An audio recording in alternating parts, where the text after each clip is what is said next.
Don't worry about a thing, because we're here to review Bob Marley One Love in theaters now.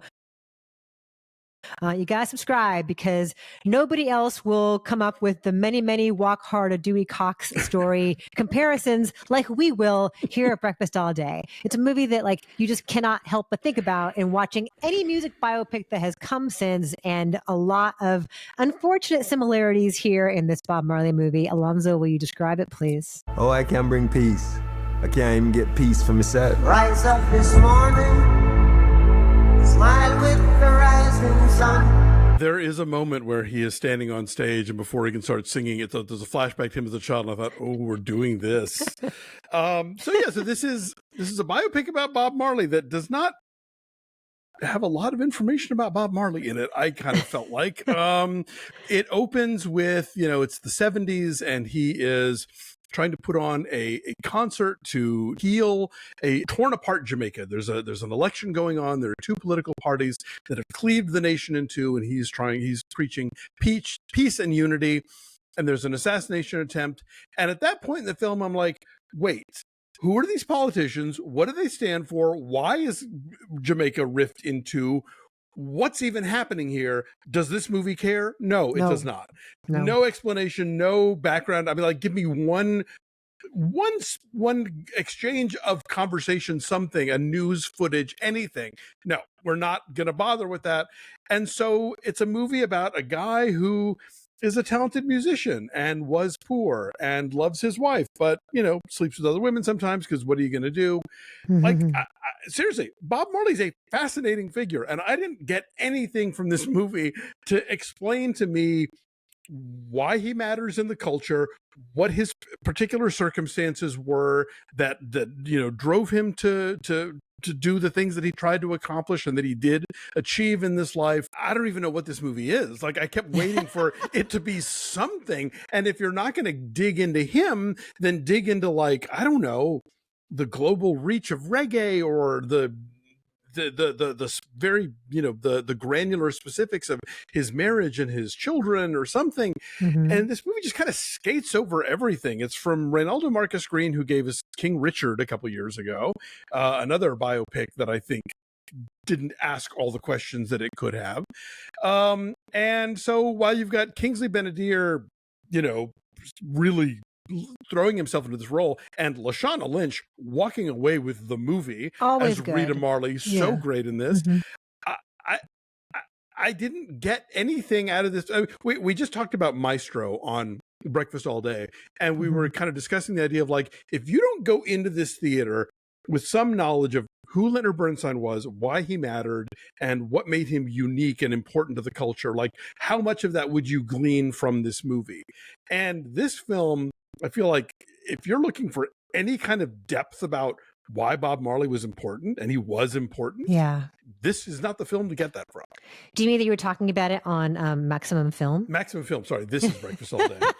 I have too many podcasts, y'all. Too many irons in the fire. So yeah, I also felt that it was a very superficial music biopic that it plays a lot of the hits, literally plays the hits, and hits a lot of the biopic tropes. You have him starting to write a song, and then like someone else comes in, like when he comes up with Exodus, he's starting to play, and then like the guy on the drum plays, and the guitarist comes up with a riff, and it's like that scene in Walk Hard where all of a sudden Dewey Cox is like, y'all just follow my lead, and they come up with the song Walk Hard, and it's like, it's such a cliche, but it actually happens here. You have the whole montage. Or the I'm not a girl, not yet a woman scene from Crossroads, which we that just happens talked too, about. at the piano with Anson Mount, yes. And you have the obligatory montage of like people buying records and standing outside of concert halls, and like when you see the album like going up the charts, I laughed out loud. It's such a cliche.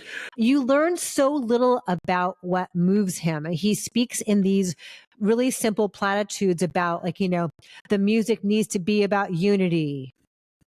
Yes, sure. But what are the substantial issues here at play that require music to serve as a unifying force? You don't really know. And then for all the music in it, I don't think you get a real feel for his creative process. you know? Yeah, like, not really. You see him as a teenage boy writing down lyrics that would become redemption song eventually. And then like later on, you see him sitting by a campfire singing and playing it. Also, Kingsley Ben-Adir is lip syncing here, which is probably smart, you know, as far as like, Sure. if you're not going to be able to recreate that voice, Yeah. you know, like Tom Hiddleston actually sang when he played Hank Williams, you know, it's not always going to be. I mean, Taron Egerton, I think, does the singing in Rocket Man. Like sometimes people do it. Sometimes it works, always. but like this it's fine that he doesn't. Also, like in terms of that marriage, right? You see Lashana Lynch, and she's such a force that it really makes you like lean in and like want to know more about this woman and about this bond, which feels kind of amorphous at this point in their relationship. Thankfully, they're not trying to do the entirety of Bob Marley's life. It's just these couple of years in the mid 70s where there was a great deal of turmoil in Jamaica, and he was living in London, and he makes the Exodus album, which is very important. So they're not trying to do the whole thing. Like that's good. But when she's on screen, she's such a force and such a presence that you want to understand that marriage more and understand what drives her more. There's a scene where they're performing No Woman, No Cry, and he comes up behind her and like kind of puts his hand on her shoulder as she's singing. And there's such an interesting friction in that you long for more of that kind of complexity. Yeah. I don't know how it was when you saw it, Alonso. I went and saw a matinee of it. I paid for a ticket yesterday. And there's like 7 minutes beforehand of stuff that's essentially DVD extra features. Oh, I didn't get that. I went to the press screening, so they didn't show us that. Behind the scenes stuff and like trivia questions and and then before the film begins, there's a teeny little piece of film from Ziggy Marley saying, you know, thank you for being here. It was really important to us that we tell the story authentically. And maybe he means that when he's saying that, but the result is that because the family produced this, because they've given it their approval of what qualifies as authenticity, we're not getting that. I mean, I don't know the details, but that has often been the case usually that, when the family's involved and they're, you know, giving the rights to the music that the filmmakers want to be able to have access to, there's a trade-off in terms of like, well, we're not going to talk about this part. And like, I don't know how that played out here, but that does scan because what we're left with is so barely like a complex figure, which Marley certainly had to have been. I mean, you could have even just like a little explanation as to why he is this important figure in reggae music, like because you know he comes like around the same time as like Jimmy Cliff and other people, but like you know just like what is he doing that's different than what the people who came before him are doing that makes it you know maybe more accessible to a wider audience. I don't know, but yeah, the whole montage of stuff. At one point, you know, he's touring Europe, and you get these things on screen that's like, you know, the Netherlands, Belgium, you know, and afterwards my friend said, I'm so glad the movie told us that he went to Belgium.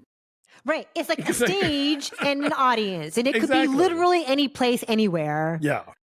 So there's also I mentioned that Robert Elswit shot this, who is Paul Thomas Anderson's longtime cinematographer. Okay.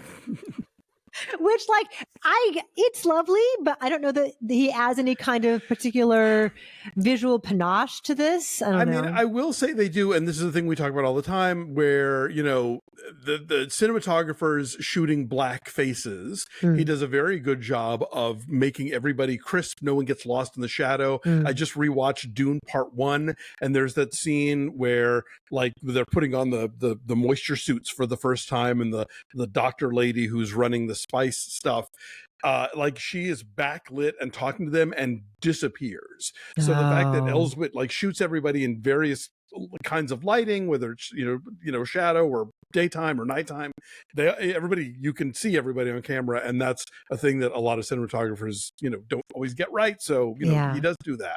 Yeah. Also, there's a moment toward the end when he returns to Jamaica, and like he's in a car and all these kids come running up like, daddy, daddy, daddy. I'm like, when did he have time to make all these babies? Well, there's one line where Rita talks about how she's having to raise the kids that he's having with other women. But how does she feel about that?